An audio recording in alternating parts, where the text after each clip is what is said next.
So tonight what I hope to cover is what can you do as the owner of a senior horse to compensate for these changes, to make life better for them, to maybe get a few more performances out of them before they have to be retired. So we talked before about how the older horse loses their cardiopulmonary capacity. They've reduced exercise tolerance.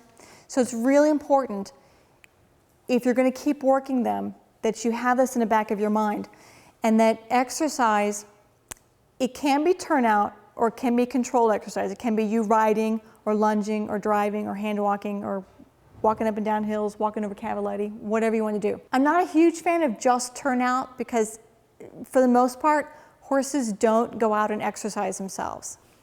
I mean, especially the ones that need to, the easy keepers, the ones with insulin resistance, they stand still. So if you can, even if your older horse is retired, have some sort of controlled exercise program so that they're in work.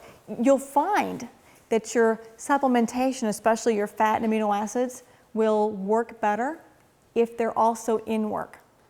If you're encouraging them by movement to build muscle and then providing the building blocks of muscle, you'll get a better response. Your warm-ups have to be longer and slower. Your cool-downs, longer and slower. I would encourage you, if you want to keep this horse in work, avoid time off. I'm not a big fan of the taking the winter off business for any age, because the cardiovascular fitness, the strength or the muscle, and the flexibility, all those decrease at different times when you lay a horse completely off. And so when you bring them back in the spring, when they're older, it takes longer and longer and longer. So I don't recommend letting the older horse down at all. Keep them in work. Don't forget about saddle fit, because as your horse's top line is changing, the saddle is going to fit differently. And I'm not saying you have to get a new saddle, but maybe you have to pad it differently or something. Just keep that in mind, okay? As horses age, they begin to lay down less.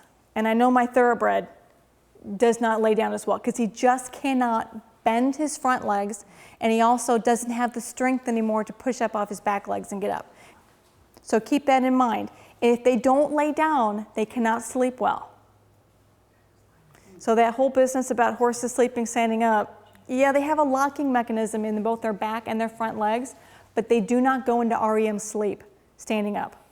Warm weather and cold weather, older horses begin to lose the ability to thermoregulate or maintain their own core temperature, so you have to do it for them. So when it's cold, you better be on them with the blankets, and when it's warm, there should be fans available. And you might have to hose them too. And if they're not shedding out well, then you might have to clip them. But so think of all the things that you can affect as the owner when the weather is hard on them, when it's 100 degrees, when it's 0 degrees. Older horses tend to have a lower blood volume, meaning they can easily get dehydrated. So you might want to consider putting them on an electrolyte or at least a salt. What I do with mine is I use an electrolyte during the summer when there might be some sweating and some mineral loss, and then I do a salt during the winter to make sure he keeps drinking and keeps hydrated. And what I'm trying to avoid is an impaction collie. As the horse ages, he may have been the herd boss, and he's moving down that rung, horse by horse, as he gets older, because horses are they're challenging him, they're picking fights, and they're winning, and then he moves down. So now my old horse who used to be king of the hill is now low man on the totem pole. Now I recognize that, and I make sure, what happens with my horse is he eats really, really slow, like each little kernel of grain.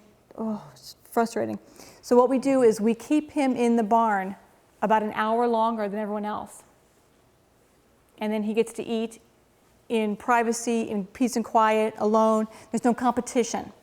So by herd status, I mean you better make sure, depending on your feeding system, that you're allowing this older horse time and peace to finish his own meal. Because if he's grabbing a bite there and having to run, he's burning more calories than he's getting from the food. So just be aware of the dynamics in the herd.